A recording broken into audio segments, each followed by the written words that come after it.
All right, so it's been about a week now, give or take. Dark Below has come out. Yep.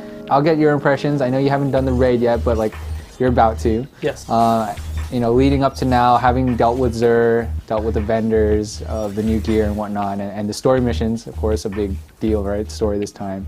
You know, what are your general impressions of, you know, what you've kind of gone through, good and bad, I guess? So I think the Dark Below basically confirmed what my fears for this game and Bungie would be from the beginning, and that was that they wouldn't really know where to focus their efforts. And what I mean by that is, like, you have obviously casual players and you have hardcore players, and the problem with trying to appeal to both is that you're going to end up pissing both of them off. I feel like with the Dark Below, hardcore players took a massive hit with, you know, the exotics resetting, like the Iron Banner armor being basically made worthless the second the Dark Below came out. Not only was that Iron Banner gear useless, if you had raided, it's kind of the same thing, right? Like, you're dealing with gear that would get you to light level 30, obviously. And I know with every kind of expansion in like an MMO, even though this is not an MMO, you're always gonna be changing gear, right? I just found it weird that, I guess maybe because the time,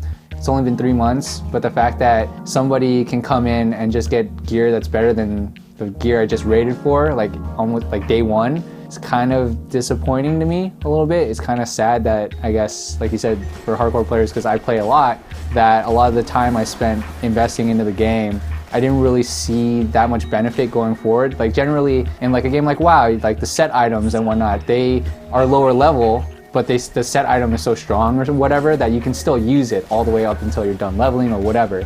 It's not the case in this game.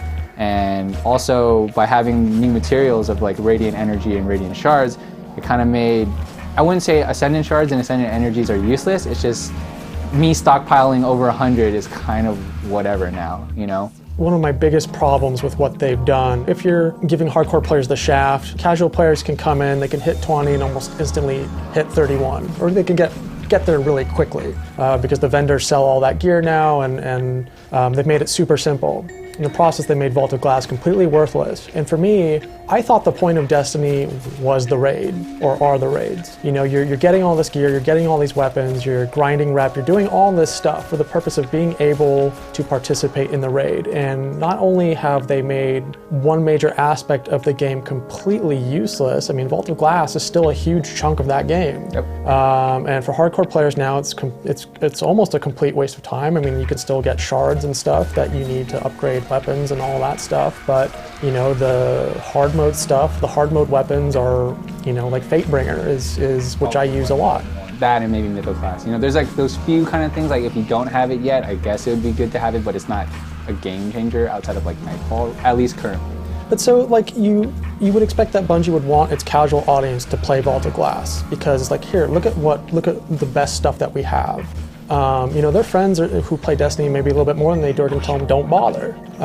So it's like in the process of trying to make it so casual players can quickly get to 31, they basically just, you know, cut off a huge piece of content. And in a game where content is already a little bit light, like that seems like a huge mistake to me.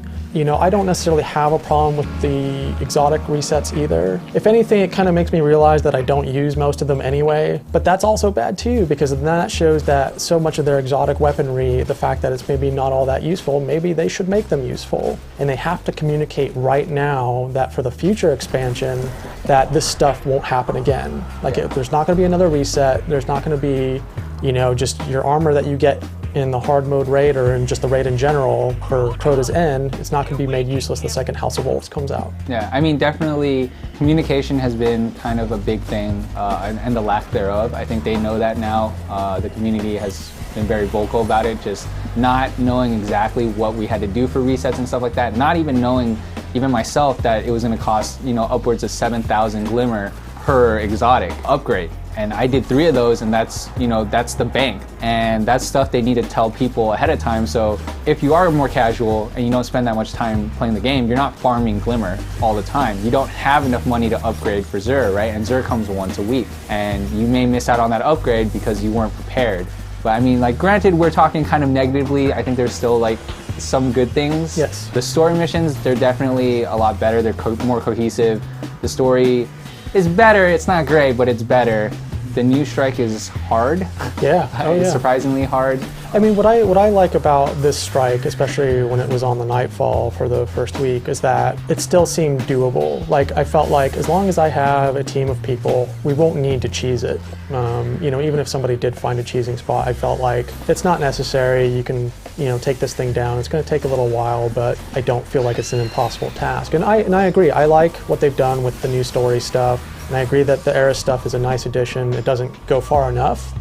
One of the reasons why I keep playing, and one of the things that the Dark Below does really well, is that the universe that they've established is great. And I think they've done a very good job of establishing a foundation. The problem is they're not building off of it in a way that's very satisfying. And I would like to see them take the time to start explaining more stuff. I don't want to spoil too much, but I'll speak about the raid. I think they're doing a great job with just raid, like the general raid environment. It looks amazing. It plays very fun until people find cheeses, I guess, that will not reach hard mode now. I think maybe a good thing they held off on that. But aside from the cheese, like the first time going in there, again, just a lot of those wow, almost like holy shit moments of this is really cool, like the environment's really cool. We spent an hour on the second part the first night not knowing like what are we supposed to do. Like there's this bridge that's kind of forming, there's these swords, like what are we supposed to do? That's the fun element of it. The only problem I guess I have is sadly once I finish this and then I get it on farm, I'm probably gonna play like once or twice a week again, and that's about it. And like you said, that's kind of the lack of content in the game. Destiny is a fantastic looking game. Like the art direction, it's just so well done. If nothing else, because I see how well they execute on things like that, it makes me want to see more. You know, like I feel like they're on the right track, but they're just repeating mistakes that some MMOs have made in the past. Like I don't understand things like, you know, the next Iron Banner is already coming up. It's like, why not wait a little bit and let people experience the raid to get, you know what I mean? It's something you almost want to save like right before hard mode. When your content's kind of slowly drying up, you want to get that little kickstart, that little revitalization of like player base. I mean, just building upon that, you know, if power is everything as Iron Banner is supposed to be, and you know, your armor difference and whatnot is supposed to make that difference in comparison to your opponents, the fact that you've only had a week of time to play Dark Below, you're not going to be, like everyone's kind of going to be the same, in my opinion. I don't think there's going to be too much disparity, and Iron Banner was supposed to make it feel like there was disparity, right? Like you could tell when you're fighting a 26, when you're 30, like, yeah, you're not going to hurt me as much as I'm going to hurt you, and even if I have bad aim, you're probably going to lose. But right now I feel like there's going to be a lot of 31s. Yeah, I mean, I will say Dark Below, like the rest of Destiny, pretty much is like there's a lot of really interesting things that they're doing. There's a lot of cool places they could go, but I feel like there's not enough of it, and that they're still trying to strike a weird balance between casual players and hardcore players. And I know that's a necessary sort of evil, but you have, at the very least, and they've acknowledged this, you have to respect people's time. So when you do stuff like the weapon resets so quickly after people just built them up, that's not a good way to sort of acknowledge that. Yeah, I mean, it's going to be that struggle for Bungie to figure out kind of the sweet spot for them to, you know, here's the kind of line for the casuals to help them out, but then there's enough for the hardcore to want to do it too. And I don't know what that line is. Like WoW figured it out. It took them a while though, you know, and the only time will tell if Destiny figures it out before Destiny 2.